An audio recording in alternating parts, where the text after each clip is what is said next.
Nous accueillons maintenant sur le plateau du Talk du Mondial des CCE, Corinne Murcia-Judicelli, bonjour. Bonjour. Vous êtes directrice des affaires stratégiques et des relations institutionnelles chez Suris SAS et vous êtes aussi vous-même CCE.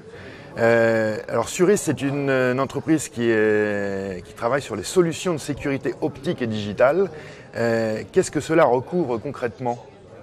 Suris, c'est une ETI française qui existe depuis à peu près 40 ans. C'est 400 personnes, un peu moins de 100 millions d'euros de chiffre d'affaires.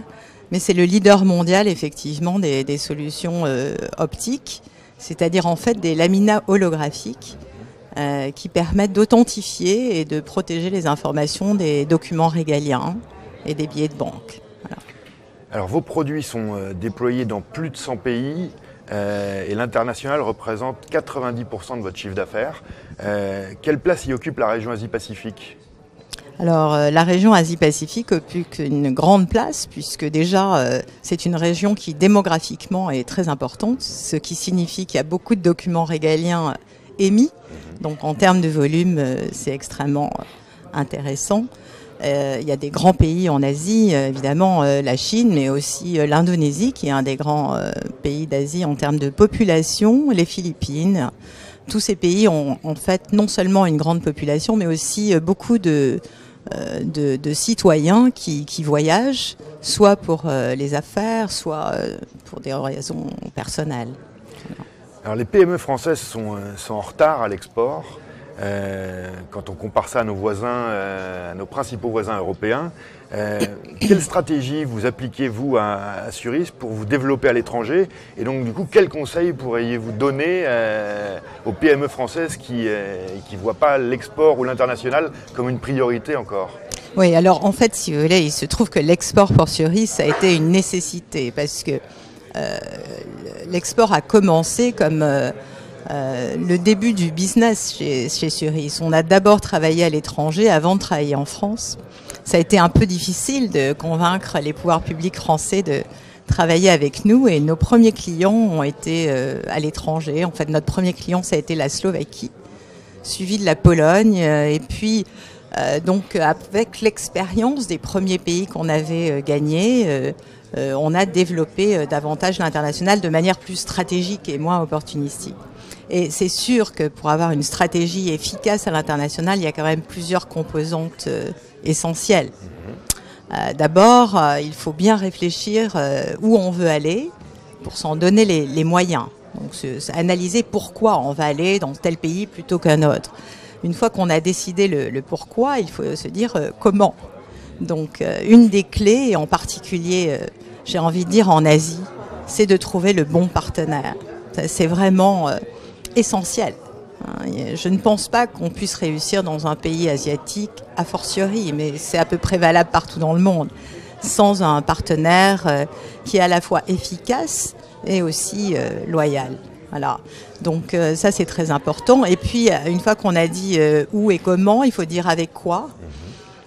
Donc il est important pour les sociétés françaises technologiques, en tout cas c'est ce que je connais le mieux, d'avoir beaucoup de valeur ajoutée dans son offre. C'est-à-dire qu'il faut qu'on sache se distinguer des concurrents locaux.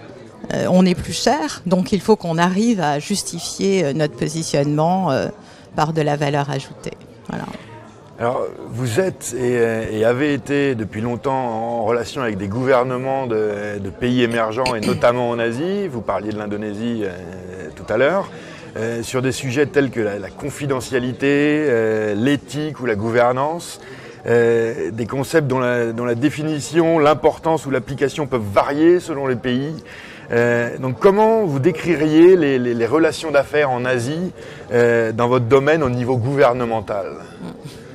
Alors heureusement, il y a quand même des affaires que l'on signe de manière tout à fait transparente. Il y en a de plus en plus en fait. En ce qui concerne Suris, on est signataire d'une charte éthique puisqu'on est quand même dans un métier qui est effectivement assez sensible. Et d'ailleurs, on va avoir une prochaine certification, une nouvelle, j'ai envie de dire justement éthique et responsable probablement dans le courant du mois. Voilà, donc c'est un sujet qui nous préoccupe énormément. On demande à nos partenaires de s'engager sur ce sujet. C'est sûr qu'il y a, on ne peut pas nier qu'il y a en Asie, mais pas qu'en Asie, dans tous les pays du monde, y compris en Europe, des sujets de malversation. Bon. Donc c'est la réalité. Après, c'est un choix de savoir comment on veut travailler.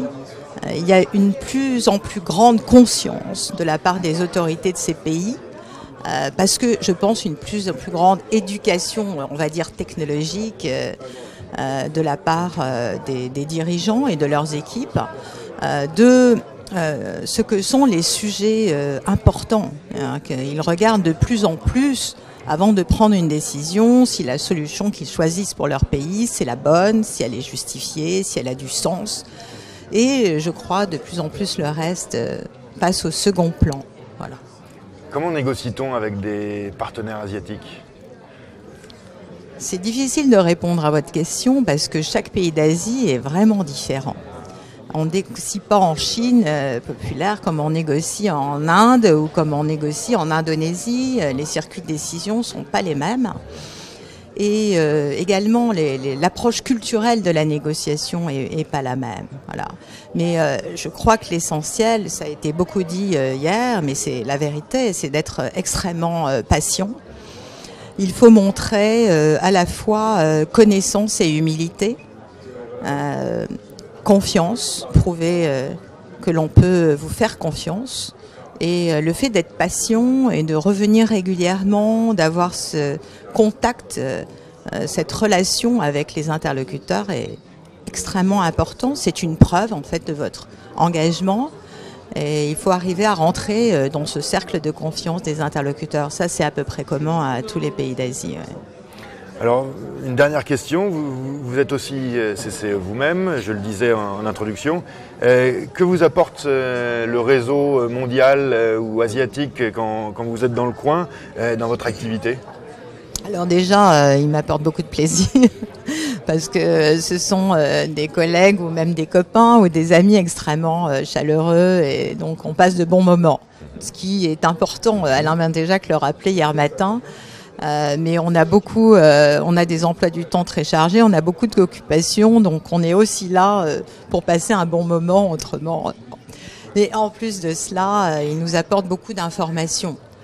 C'est important de pouvoir partager, de pouvoir échanger des informations, des bonnes pratiques, même des sujets très business, d'avoir l'avis de collègues sur telle et telle situation parce qu'ils ont été ou elles ont été confrontées à des situations, si ce n'est identiques, mais en tout cas dans des contextes similaires.